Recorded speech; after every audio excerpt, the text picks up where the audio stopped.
Salespeople and leaders, you're confusing discretionary spend and budget. Let's just break it down for a moment. We all know what budget is. Budgets are the allocated amount of money for a purchase. But what we forget is that often budgets are within a discretionary spend. Not all budget is at the top. Some budget is department level, and you have to learn the discretionary spend of your buyers. Is this a director level spend? Is this a VP level spend? Is this an executive level spend? Discretionary spend is part of isolated budgets. It's not all one budget, it's multiple budgets, and those can have multiple budget holders, and those budget holders have different levels of discretion. And one of the things I keep seeing in deals, people constantly think like, oh, I need to go to an economic buyer, and the economic buyer is going to be the CFO. Well, that might not be the case. If your purchase is only maybe $5,000, it could be in a director's discretionary spend tier to make that purchase without any other budget approval or reallocation occurring. The most surprising thing I think for people to hear is like, if it's in your discretion, like, I don't really care. I can give you a great example. Like, my marketing manager has been looking and purchased a social media tool. I don't care what he chooses. Like, it just needs to work for him. He has a budget. He has his discretionary spend. I don't need to know. I don't need to be involved. If it's not in their discretion, if it's not in their autonomy box, then it's not there for good reason, and I do care. And that line is not blurred. That line is very clear. And if it's in their discretion, that really truly means I don't care. When it comes to discerning the discretionary purchase, right?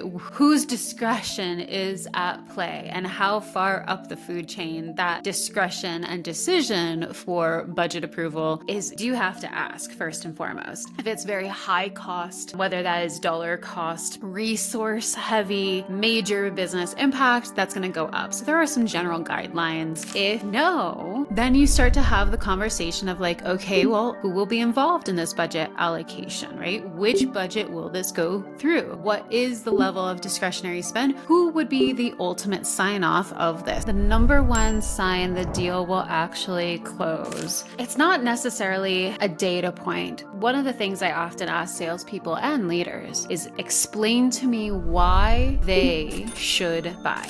If you can answer that question, like with confidence, with data, succinctly, and you know precisely why this purchase is in their best interest and how this purchase aligns with their priority, these other pieces like the budget approvals and allocations, like those will come out, like those will get worked out. People will find the money. At the end of the day, that's the most compelling indicator, right? Why should they buy this based off of what's happening? Why is this better than other options? Why should they buy it instead of build it? Why should they buy yours instead of your competitors? Every business has their unique setup. So while there are general guidelines, you do still need to learn who is involved and what their structure is.